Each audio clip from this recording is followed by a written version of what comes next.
My fiancé told me his best friend was like a sister to him, but then I found out they smashed multiple times. Now I feel like I'm being gaslit into thinking that I'm jealous and manipulative for wanting to keep them apart. Posted by u/Throra62946294. I, 26F, have been with my fiancé, Joe, 28M, for a couple of years now.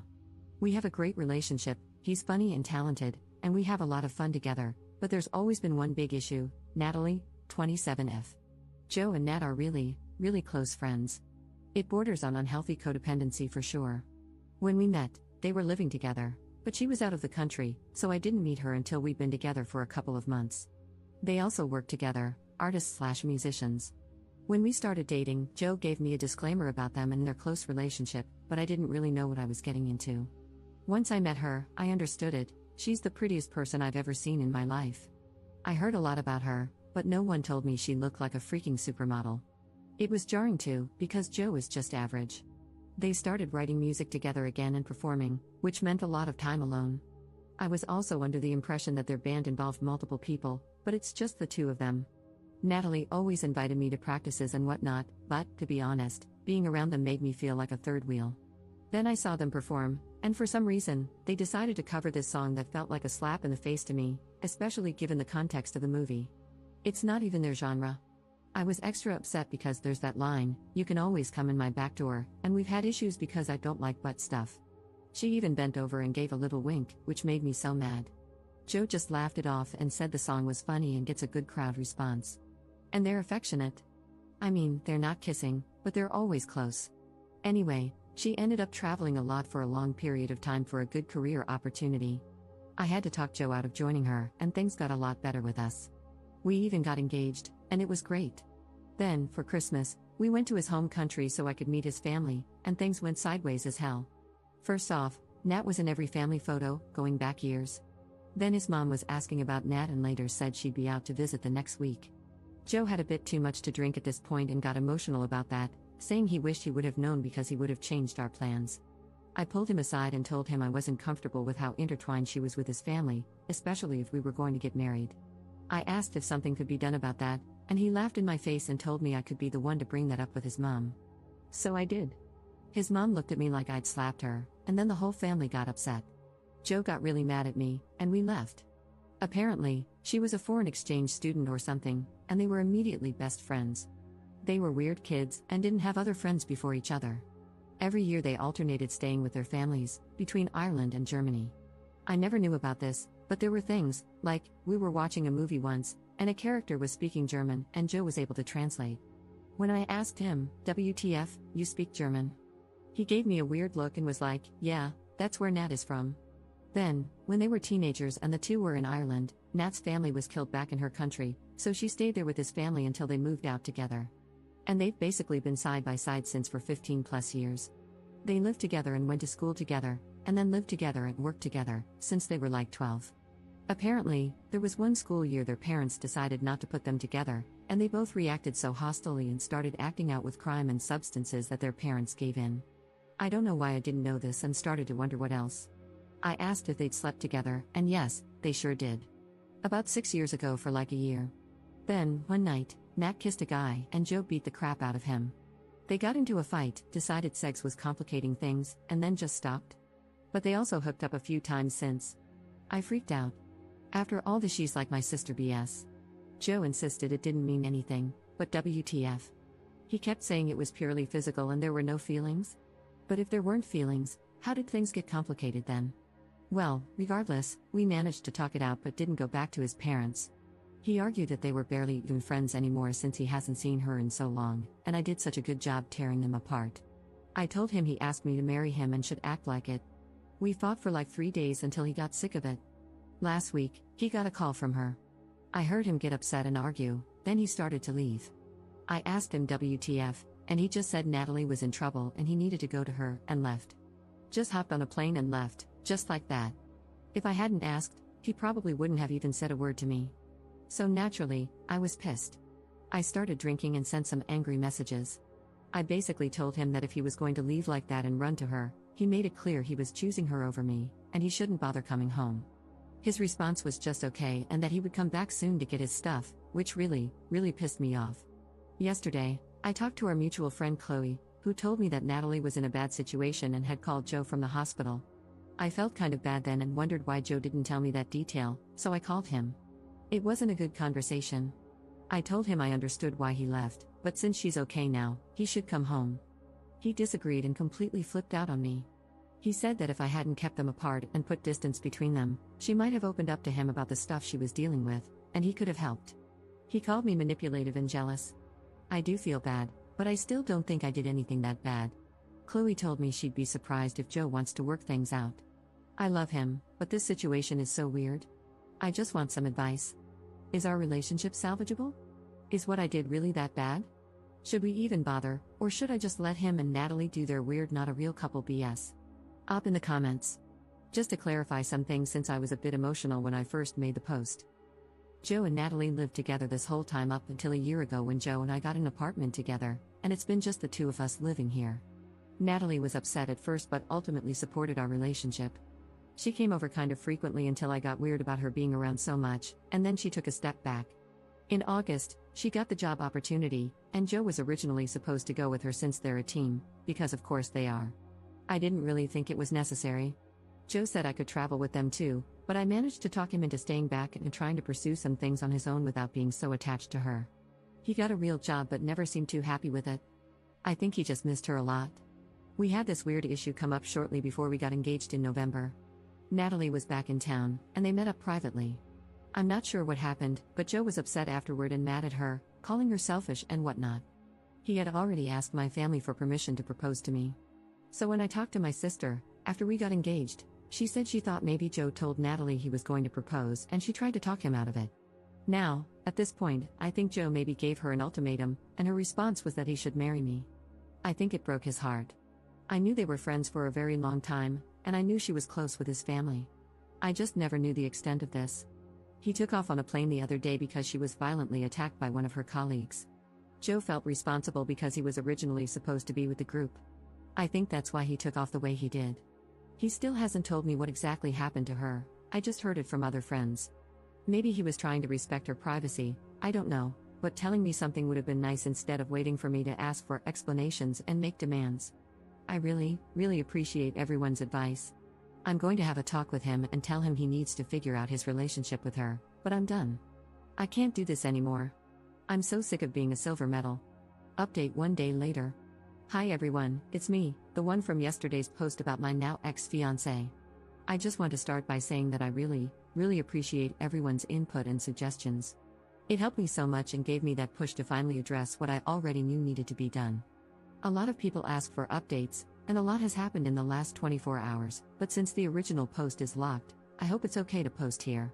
I've updated a few people through private messages and was told how to go about posting an update, so thank you, everyone. First off, I was angry and emotional yesterday, so I reached out to Sam, who used to date Natalie. I figured if anyone could relate to exactly what I was dealing with, it would be him. So we met up for some drinks. I'm not looking for a rebound or anything, I just wanted someone who really understands, and holy crap. Apparently, he asked way more questions, and Natalie was way more open with him than Joe was with me. It filled in some blanks but also made things more confusing. Sam read the whole post and comments, and then we started talking. The first thing he clarified was the timeline of when they were sleeping together. So, according to Sam, they were hooking up secretly for that year, and from what Natalie told Sam, God, this is exhausting, it started as a way to relieve tension and boredom. The first time happened during a fight, which is so on-brand for them that if I weren't so angry, I'd laugh at it. They agreed to keep emotions out of it and just have fun. Apparently, Natalie said the sex was incredible because they were already so close, which is why they didn't just write it off as a one-time mistake. Then, the reason the fight that ended things happened was that Natalie was going to bring this other guy as her date to the party. She made a joke like, unless you want to finally make this official lol, and Joe's response was something like, no, I can't ruin our friendship like that, paraphrasing. So Natalie brought that guy, and then Joe got drunk and tried to fight him, so, yeah. I don't know why Joe chose to leave out the details that he did. To be honest, it probably would have made me feel a little more comfortable. So he left out those details, but Natalie told Sam. She also admitted to Sam when they broke up that no one will ever mean more to her than Joe. I freaking applaud Sam for not blowing that up and letting everyone know. I'm not that nice. You guys will be proud of me. After a few drinks with Sam, I took the advice that a lot of people gave me. But instead of just sending my last post to Joe, I sent it to our entire group chat that all of our friends are in, including Joe and Natalie. And then I waited. Most people didn't respond in the chat, but I started getting a lot of private texts from friends. After a little while, Natalie responded, and I'll just copy her response here. Emma, I was going to address this privately, but since you chose this approach, I will follow suit. Joe is just average. Is this how you talk about someone you're supposed to love? Especially when he is not just average? I had to talk Joe out of joining her. That decision caused him to miss a great opportunity just to appease you and your concerns. I even invited you to come with us on the tour. You also mentioned him getting a real job and were dismissive of his talent. You've never supported him. You came to one of our performances ever, hated a song, and we stopped playing it, even though you never came to another show. I'm sorry you didn't know the details of our friendship. I've tried to include you, befriend you, and build a relationship with you, but your jealousy blocked any progress. Maybe we could have talked and worked through things to make you feel more comfortable. You couldn't even stand hearing him talk about me. You also implied that I did something drastic to get his attention and make him come out here, which is cruel given the circumstances. I wish I had been around more so I could have realized sooner that he deserves so much better than you. I was shocked when I read her response and wondered why she didn't address the important stuff, like being in love or the fact that they've had sex. Anyway, chaos broke out in the group chat after that. I didn't respond, I just sat back and watched everything blow up. Joe called me a little while later, swearing he was alone. He was crying and apologizing but not begging to take me back. He confirmed what I suspected, and what everyone else was saying. He apologized for hurting me and admitted he's totally in love with her and has been forever. They were even each other's first kiss. I asked him why he was with me if that was the case, and he said he didn't realize the extent of her feelings for him. He thought it was just because the sex was good, and he didn't want to admit he was madly in love with her. Basically, he was afraid that if they tried a relationship and it didn't work, their friendship would be ruined.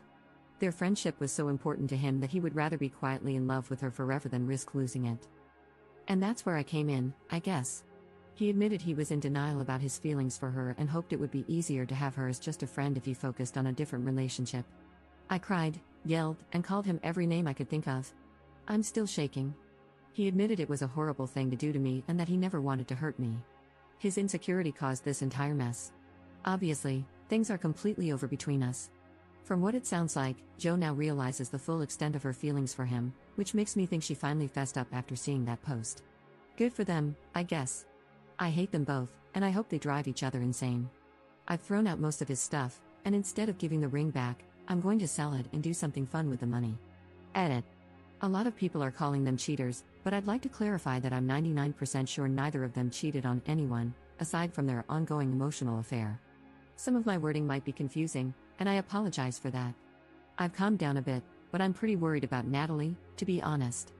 I feel like they're going to end up together, and he's going to be all crazy and controlling, and things are going to get really messy. The emotions between these two are way too dramatic. She's so love-struck and blinded by his admission of his feelings that she's going to defend him to the end, poor girl. Relevant comments. Commenter. Did the other friends say anything? Did any of them ever acknowledge how crappy the two of them were being throughout all of this? Ops response. Yes, there were a lot of gotcha texts flying around and quite a bit of name-calling. Joe stayed out of it completely, but Natalie went on a rampage defending herself and Joe. No one had any idea, and they were actually called out for it. I feel so validated, to be honest. Natalie has always been really nice too, or at least it seemed like it, but then she just freaked out, and now everyone gets to see it. Commenter 2. Joe is the absolute worst here, and I feel really sorry for Op, but I also feel kind of bad for Natalie. She liked Joe, told him, and he rejected her after they had essentially been in a relationship. That would suck. It sounds like she did try to be a supportive friend to their relationship, and Joe was the one screwing it all up, but she is being made out to be the homewrecker. It's not on her to tell Joe's new girlfriend about their past, that's on Joe. She tried, and failed, to move on, and it seems like she kept her distance. None of the issues Op has, apart from the song, which was a bad judgment call, have anything to do with things Natalie is doing now. Her main crime is being hot, which isn't fair. Yes, they have a complicated past and clearly have feelings for each other, but Natalie tried to act on that before there was another relationship involved and got rejected. Joe is a grade A douche, and I think both girls deserve better. Op's response. As angry as I am at everything right now, I do kind of agree with this. Natalie is usually a very nice person, and, to be honest, I feel pretty bad for doing this while she's already dealing with some stuff. I can't really blame her for losing her cool. After hearing more of the story and knowing Joe rejected her years ago, then kept ruining her relationships and whatnot, it's really rough. The tide has even shifted in the group chat to anger at Joe, but Natalie keeps defending him. She's blinded by his admission that he loves her and will probably fight everyone for him. They both have issues, and I bet once they're finally together, he's going to be super controlling, and she's a free spirit. It's gonna be a mess. Mini update 1 month later. Op made a post in r/true off my chest that is titled, "Hope you're happy after ruining my life." All that for nothing. My life is in shambles, and they're going off to elope. I didn't even do anything wrong. I was devastated after my fiancé left, missed some work, and then lost my job. My friends have abandoned me, I'm about to move back home, and I moved out here for nothing. I moved out here so he could use me to realize how in love with her he is. I heard they're running away to elope. I hope they die. Second update 10 months later. Hi everyone, I'm sure some of you remember my original post. I don't know if anyone cares, but with the new year, I've been thinking about 2023 and everything, so I thought I'd post an update. To be honest, I kind of spiraled after everything that happened and did some stupid things. But I moved back home, started working on myself, and I'm doing a lot better. I realized I should avoid relationships for a while, and that's been good for me to focus on myself. I've come to understand a lot about my identity, my sexuality, and what I want in life. I realized I had to be kind of messed up to put up with everything I went through. I'm planning to maybe go back to school this year to finish my degree. I asked some old mutual friends since Joe and Natalie aren't on social media. Apparently, they're doing well, they got married, moved back to Ireland, and Natalie has a nice, fancy job now at Joe's family's company. He's doing something like teaching horse riding or archery or whatever, and they bought a house. So, he's still slacking and relying on her success, just like when he coasted off her skills in music. For some reason, she's okay with it. One of our friends made a joke about him being a trophy husband, which is laughable when she should be the trophy, but whatever. That's life, I guess. Sometimes crappy people get happy endings. Up in the comments. They're not even making music anymore, well, except for fun. Turns out they were pretty much using it as an excuse to be in each other's lives, and now that they're married, they don't need the excuses. I'm mad all over again just thinking about them, so never mind. Editor's note. There is supposedly a deleted account that belonged to Natalie that replied in the comments of the last update, but it's unclear whether it was actually her. Op mentioned that some of the details were correct, which is also strange, but not all of them. This was the comment, "This is Natalie." My friend sent me a link to this post, and I made an account just to feed the trolls and kill some boredom. I'm not going to share all the details of my life with the world here, she's already done a good job of that. But reading this all over again has me fired up. You have a very unreliable narrator on your hands. Joe isn't slacking or coasting off my success, and he never did. I'm not sure why she keeps saying that. He put as much effort and talent into our music as I did, not to mention being my inspiration and constant support. We still make music for fun. It's not like he forced me into some nepo baby office job. I've explored my hobbies, I found what I'm good at, and I found what I like. I really enjoy my job at the company, and it puts my skills to good use. Joe is not slacking. This is the same mentality she used to have, that unless someone is wearing a tie and going to meetings all day, it's not a real job, says the barista. I don't care that she's a barista, just an ironic note. I love seeing him happy and working outdoors like he always wanted. I love being a boss beach. There's been lots of confusion about my childhood. My parents died in an accident when I was 17, nearly 18. Yes, I have other family, but I'm not as close to them. I chose to stay with my true support system after that, and they've always been there for me. I made attempts throughout their relationship to be friends with her. I tried to reach out after everything, even after the group chat, the posts, etc., to see how she was doing, if she wanted to talk, and I even offered to answer any questions Joe agreed to. She basically screamed threats at me, so I decided, never mind. We're child-free. There are lots of weird comments wishing regret, misery, and 3 kids on me along with heaps of drama. I'm not a dramatic person, that's why I didn't rush to defend myself earlier or stir things up by sharing everything Op has said and done. All I wanted is what I have now, living near my, Joe's, family again with happy pets and a happy husband. Frankly, it's no one's business, but reading some comments here made me defensive about the man I love. Our wedding was perfect. It wasn't really eloping like she says. We went home and had a quiet wedding with about 20 people near a lake in Ireland we spent time at together as kids. It was perfect and beautiful and everything I wanted. Cheers.